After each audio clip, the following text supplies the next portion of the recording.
हर हर महादेव। प्रिय श्रोताओं, हलछठ यानी ललही छठ व्रत कथा के अनुसार प्राचीन काल में एक ग्वालिन रहती थी। उसको जल्द ही बच्चा होने वाला था। एक तरफ वह प्रसव संबंधित परेशानियों से व्याकुल थी, तो वहीं दूसरी तरफ उसका मन गोरस यानी दूध दही बेचने में लगा हुआ था। उसने सोचा कि यदि उसे प्रसव हो गया तो उसका गौरस यूं ही पड़ा रह जाएगा। यही सोचकर उसने दूध दही के घड़े को अपने सिर पर रखा और उसे बेचने के लिए निकल पड़ी। लेकिन कुछ ही दूर पहुंचने पर उसे प्रसव पीड़ा शुरू हो गई। उसके बाद वह एक झरबेरी की ओट में चली गई और वहां उसने एक बच्चे को जन्म दिया। लेकिन वह अपने बच्चे को वहीं छोड़कर पास के गांव में दूध दही बेचने के लिए निकल गई। उस दिन हल छठ थी। गाय भैंस के मिश्रित दूध को ग्वालिन ने केवल भैंस का दूध बताकर गांव वालों को बेच दिया।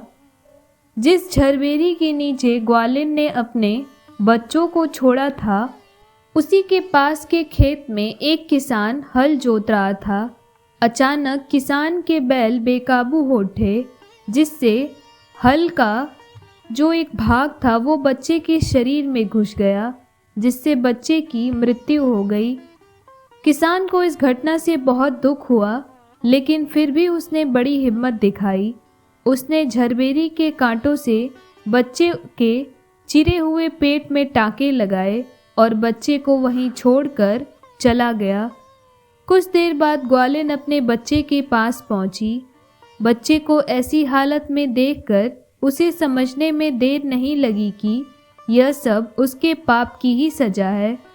वह मन ही मन सोचने लगी कि यदि उसने झूठ बोलकर गांव वालों को गाय का दूध न बेचा होता और उसने गांव की स्त्रियों को धर्म का भ्रष्ट न किया होता, तो उसके बच्चे की ऐसी हालत कभी भी नहीं होती। इसके बाद उसने प्रायश्चित करने की सोची। ग्वालिन ने गांव में लौटकर सब बातें, सारी सच्चाई गांव वालों को बताई कि कैसे उसने भैंस का दूध गाय का दूध बताकर बेच दिया। वह गांव की गली गली घूमकर अपनी गलती की बात बताने लगी और उससे मिले दंड के बारे में भी सभी को बताने लगी, जिसके बाद गांव की स्त्रियों ने उसे क्षमा कर दिया और आशीर्वाद दिया। गांव की स्त्रियों से आशीर्वाद लेकर जब वह फिर से झरबेरी के नीचे पहुंची तो वह आश्चर्यचकित रह गई, क्योंकि वहां उसका पुत्र जीवित था। तभी उसने स्वार्थ के लिए झूठ बोलने को ब्रह्म हत्या के समान समझा और साथ ही कभी झूठ न बोलने का प्रण लिया। प्रिय श्रोताओं, धार्मिक मान्यताओं के अनुसार हर छठ पूजा का व्रत संतान की लंबी उम्र और सुख समृद्धि की मनोकामनाओं को लेकर आती है। कहा जाता है कि इस दिन भगवान बलराम यानी भगवान श्री कृष्ण के ज्येष्ठ भ्राता बलराम जी का जन्म हुआ था। ऐसी मान्यता है कि भादो मास की कृष्ण षष्ठी को ही बलराम जी का रोहिणी माता के गर्भ से जन्म हुआ था और उनके जन्म दिवस की प्रसन्नता में सभी महिलाएं अपने बच्चों की लंबी आयु और सुखी जीवन के लिए इस हरछठ का व्रत रखती हैं। प्रिय श्रोताओं, इस पर्व को चंदन छठ, बलदेव छठ और अन्य कई नामों से भी जाना जाता है। इस दिन विशेष रूप से भगवान बलराम की पूजा की जाती है। प्रिय श्रोताओं, इस व्रत में खास तौर पर लाई, चुरुक्कू, मिट्टी की डबली, महुआ, पसी का चावल और विशेष रूप से भैंस का दूध और घी का बहुत ही विशेष महत्व होता है। इस दिन महिलाएं दिन भर का निर्जला उपवास करती हैं और अपने पुत्र की लंबी आयु की मनोकामना करती हैं। प्रिय श्रोताओं, शास्त्रों के अनुसार पूजन के वक्त महिलाएं उनके जितने पुत्र होते हैं उतनी मटकियां चढ़ाती हैं। इसमें मिट्टी का छोटा सा कुआं बनाती हैं और उसमें जल डाल देती हैं। और जब पूजा संपन्न हो जाती है तो उसके बाद माताएं उसी जल को लेकर अपने बच्चों के आँखों, मस्तक और शरीर पर लगाती हैं, जिससे कि हर छठ माता उन पर कृपा करें और उन्हें पूजा का आशीर्वाद मिले और उनके जीवन में कोई भी दुख न आए। प्रिय श्रोताओं, हिंदू धर्म ग्रंथों में वर्णन मिलता है कि हर छठ या हर षष्ठी के दिन महिलाओं को प्रातःकाल स्नान ध्यान करने के बाद इस व्रत को विधि विधान से करने का संकल्प लेना चाहिए। इसके बाद पूरे विधि विधान से इस व्रत से जुड़ी पूजा करनी चाहिए। यदि कोई महिला इस व्रत को पहली बार करने जा रही हो तो उन्हें इससे जुड़ी सामग्री जैसे कि पलाश की टहनी, कुशा, 6 प्रकार के अनाज जैसे गेहूँ, चना, धान, जौ, अरहर, मक्का, मूंग, महुआ, पुष्प, फल आदि इकट्ठा करके रख लेनी चाहिए। सारे सामान को इकट्ठा करने के बाद एक चौकी पर छठी माता का चित्र रखना चाहिए। उनके साथ साथ श्री गणेश गौरी जी का भी चित्र रखना चाहिए। कलश आदि भी पास में ही स्थापित करनी चाहिए। पूजा करने से पहले मिट्टी के कुल्हड़ में महुआ आदि अन्य चीज़ों को रख लेनी चाहिए। फिर छठी माता की विधिवत पूजा और कथा करनी चाहिए। पूजा के अंत में छठी माता और गणेश गौरी जी की आरती करके सुख समृद्धि का आशीर्वाद मांगना चाहिए।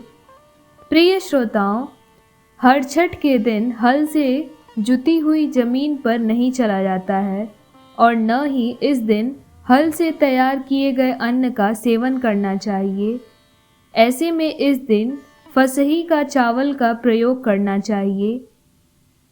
शास्त्रों में ये भी वर्णन मिलता है कि हर छठ के दिन गाय के दूध का प्रयोग नहीं करना चाहिए। गाय के दूध के बजाय भैंस के दूध का प्रयोग पूजा आदि के लिए करना सर्वथा उचित माना गया है। हर छठ के दिन कुछ एक जगह पर सुबह महुआ का दातुन करने की भी परंपरा मानी गई है। प्रिय श्रोताओं, हर छठ के दिन महुआ का सेवन करने के साथ साथ उससे दातुन करना भी बहुत ही शुभ माना जाता है। ऐसा करने से अनंत शुभ फलों की प्राप्ति होती है।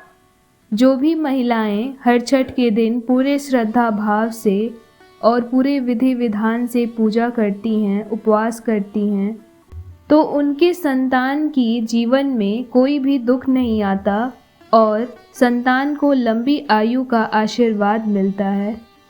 प्रिय श्रोताओं, शास्त्रों में हर छठ को बलराम जयंती इसलिए भी कहा गया है क्योंकि भगवान श्री कृष्ण के ज्येष्ठ भ्राता बलराम जी को कृषि का देवता कहा जाता है, जिनके हाथों में हल है।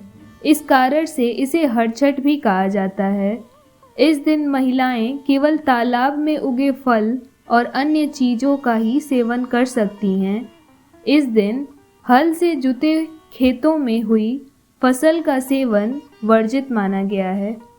जय ललही छठ माता मैया, जय ललही छठ माता, अपने भक्त जनों के, अपने दास जनों के दुख हरती माता। जय ललही छठ माता। शीश पे मुकुट विराजे, गले हार सोहे मैया, गले हार सोहे। माथे बिंदिया चमके, माथे बिंदिया चमके, कानों में बाला। ओम जय ललही छठ माता। दिव्य ज्योति से तेरी मुख मंडल चमके मैया, मुख मंडल चमके। हाथ में चूड़ी खन के, हाथ में चूड़ी खन के, पाँव पे जन छन के। जय ललही छठ माता। जग की माँ जगदम्बा, असुरों को संहारे मैया, असुरों को संहारे। महिषासुर मर्दिनी माँ, महिषासुर मर्दिनी माँ, भक्तन को तारे। जय ललही छठ माता। देवसेना कात्यायनी, तू ही षष्ठी माता मैया, तू ही षष्ठी माता। सब कष्टों की नाशिनी, सब कष्टों की नाशिनी, तुम जग विख्याता। जय ललही छठ माता। राम सिया सरजू तट किए, षष्ठी माँ की पूजा मैया, किए षष्ठी माँ की पूजा। तूने दर्शन देकर तू षष्ठी मैया पल में, षष्ठी मैया पल में गोद को है भरती। जय ललही छठ माता मैया, जय ललही छठ माता।